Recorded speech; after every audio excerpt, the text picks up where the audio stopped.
연세대 경영학과를 졸업하고 회계사 시험을 합격하고 3일 회계법인에서 근무를 했었고 그 이후에 김현장 법률 사무소를 거쳐서 현재 개인 사무실 운영 중입니다. 사실 소개는 간단하고요.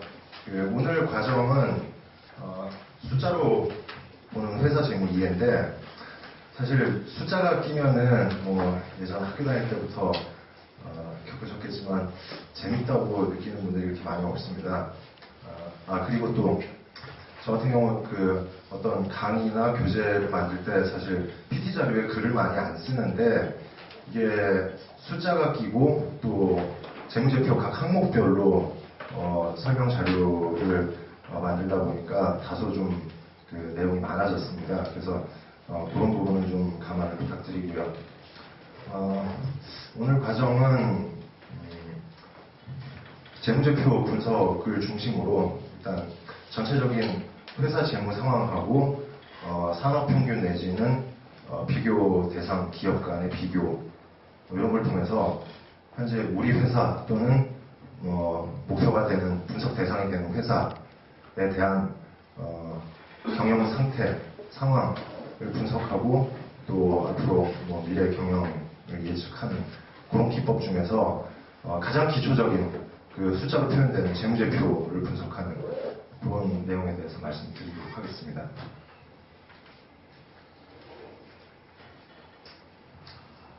일단 크게 순서는 재무 분석의 기초에 대해서 말씀드리고 그다음에 재무 분석의 가장 기초가 되는 재무제표 중에서 각 이제 항목별로 구성 비율에 대해서 전반적인 말씀을 드리고 그런 걸 바탕으로 기업의 어떤 부도 가능성에 대해서 예측하는 방법에 대해서 간단히 말씀드리겠습니다. 먼저 재무 분석입니다. 재무 분석이라는 것은 사실 재무제표, 회사의 가장 기본적인 숫자 요거를 분석하는 걸 재무제표 분석이라고 하고 그 재무제표 이외에 각종 계량화된 수치 이런 것들까지 같이 감안해서 분석하는 것을 재무분석이라고 하고 그 이외에 모든 이제 비계량적인 항목까지 포괄해서 분석하는 기법을 경영분석이라고 표현을 하는데 저희는 오늘 가장 기본이 되는 재무제표 분석 이 부분에 대해서 초점을 맞춰서 진행을 하겠습니다. 재무분석이라는 게 사실 여러 목적으로 사용이 되는데 보시면 아시겠지만은 다양한 대상, 다양한 주체가 각자의 고유한 목적을 위해서 사용할 수가 있습니다. 보시면 아시겠지만 경영자 같은 경우는 여러 가지 의사결정의 기초자료를 사용한다든지 또 금융기관은 여신, 회사의 지급 능력 이런 거 위주로 확인을 하게 되겠고 주주는 아시겠지만 투자 정보, 그다음에 신용평가기관은 투자자에 대한 정보 제공, 인수합병 관련자는 여러 가지 기업의 가치평가에 대한 정보를 획득한다든지 기타 이제 회계감사나 세무당국, 특히 이제 세무당국 같은 경우는 뒤에 저희가 재무 분석에 대해서 기본적으로 유동성 비율이라든지 레버리지 비율 이런 분석도 사용하지만은 국세청 내부 전산망인 TIS라는 전산 시스템이 있습니다.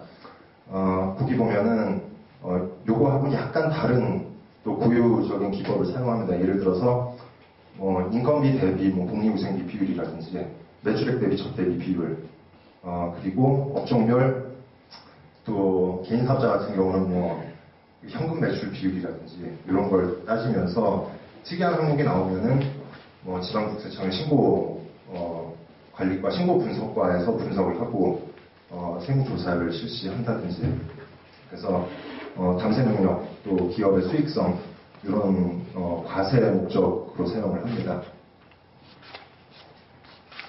그래서 먼저 이제 다소 좀 딱딱한 내용이긴 한데요. 기본적인 재무제표 구성부터 한번 쭉 훑어보고요. 그리고 각 재무제표별로 고유한 비율 분석에 대해서 말씀을 드리면서 그 비율 분석이 가지는 의미에 대해서도 말씀드리고 또 간단한 예제를 통해서 한번 분석을 해보도록 하겠습니다.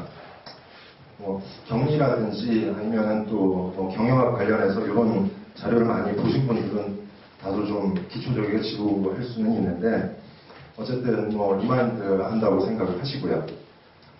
먼저 재무상태표를 보겠습니다. 그 재무상태표가 배열법이 과거에는 유동성 배열법이라고 해서 유동성이 큰 순서대로 유동성이라는 건 현금화 가능 정도를 말하는 거죠. 그렇게 배열을 했었는데 현재는 뭐 유동 비유동 구분법을 쓰고 있습니다. 근데 뭐 말만 바뀌었다 뿐이지 실질은 동일합니다. 그래서 뭐 유동 비유동 구분은 1년 이내에 현금화가 되느냐 요거를 기준으로 하고 있습니다. 유동자산은 뭐 일단 현금이 가장 유동성이 크겠죠. 그리고 이제 단기 투자자산, 매출채권, 기타 항목으로 구성이 되고 이런 것들을 당좌자산이라고 그러고 기타 이제 재고자산 이렇게 나눠지고요. 비유동자산은 투자자산, 유형자산, 기타 이제 무형 이런 기타 비유동은 보증금이라든지 이런 게 되겠죠. 그리고 유동부채는 매입채 및 단기 차입금, 그리고 비유동부채는 만기가 1년 이후에 도래하는 사채라든지 장기 차입금, 퇴직급여 충당금 이런 것들이 설정이 될 텐데 장기 차입금 중에서도 만기가 거의 도래해서 대차 대조표일, 재무상태표일 현재 만기가 1년 이내 도래하는 것은 그 유동부채로 재분류하게 되어 있습니다. 그리고 자본금은 자본금, 자본잉여금, 이익잉여금, 기타 이제 나머지 항목으로 구성이 되고요. 그래서 나중에 그 뒤에 나오겠지만 재무상태표 분석에 있어서 주로 이제 가장 우선이 되는 그 유동성 비율 관련해서 즉 회사가 단기 채무를 그 상환을 할 능력이 얼마나 되는지를 구분하는 데 있어서는 요 유동자산 쪽하고 그다음에 유동부채 요게 이제 주로 분석 대상이 됩니다. 자세한 내용은 뒤에 다시 말씀드리고요. 그리고 손익계산서는 많이 보셨을 겁니다. 그래서 크게 처음부터 매출액이 있고 그다음에 매출을 위한 직접적인 원가, 매출 원가가 되겠죠. 제조업 같은 경우는 제조를 하는데 소요되는 원가, 제조 원가가 있을 거고 상품을 판매하는 도소매 업종 같은 경우에는 상품 매출 원가. 이것도 이제 세부적으로 들어가면은 제조 원가는 재료비, 노무비, 기타 이제 또 제공품이라든지 타계정 대체 이런 것들이 있을 거고 상품 매출 원가는 또 실제 매출된 그 매출에 대응하는 그 상품에 대해서 일일이 다 추적을 할 수가 없기 때문에 기초하고 단기 매입하고 기말 재고를 비교해서 단기에 빠진 거를 역산해서 산정하도록 그런 구조로 계산이 됩니다. 그렇게 해서 이제 매출로 인한 이익이 나오는 거고 기타 이제 매출과 회사 운영을 위한 기본적인 경비, 판매비와 관리비 이것들은 많이 보신 그 계정들일 겁니다. 급여라든지 인건비, 기타 이제 나머지 비용들이 있을 거고 이런 경상 비용까지 제한 이익이 이제 순수하게 영업을 통한 이익이 되겠죠. 그 외에 회사의 고유 업종 하고는 직접적인 관련이 없는 이자라든지 배당, 기타 대신에 이제 배당을 주 수입원으로 하는 업종이라든지 또 이자를 주 수입원으로 하는 업종, 금융업이라든지 이런 쪽은 이게 매출액 계정과는 좀 다르지만 이쪽으로 올라가겠죠. 그리고 기타 이제 이자 비용이라든지 나머지 비용들은 영업의 비용으로 빠지고 그렇게 되면은 실질적인 순이익이 나옵니다. 여기서 관련된 세금을 공제하면은 순수하게 회사에 남아있는 단기 순이익이 나오게 됩니다.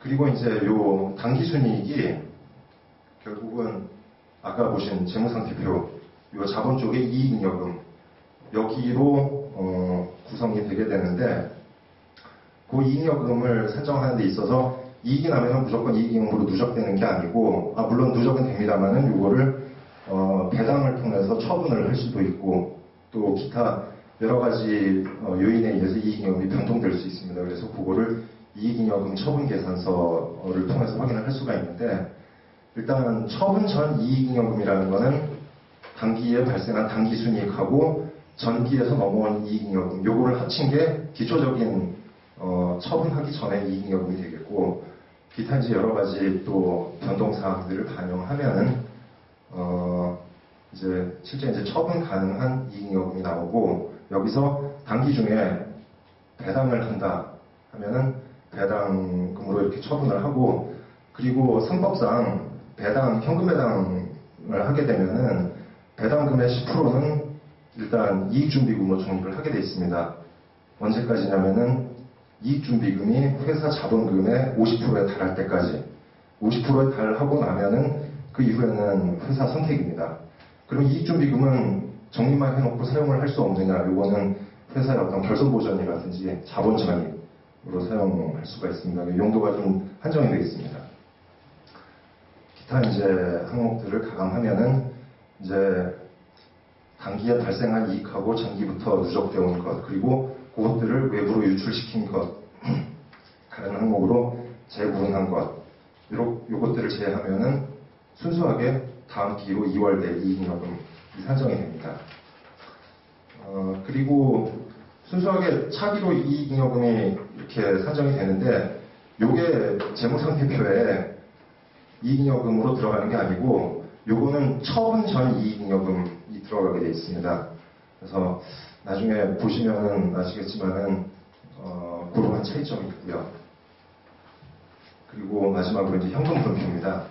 현금분표는 작성 방법이 두 가지가 있는데, 하나는 직접법, 하나는 간접법. 직접법은 말 그대로 현금이 실제 회사에 들어오고 나간 거를 쉽게 말해서 일일이 카운트를 해서 집계를 하는 겁니다.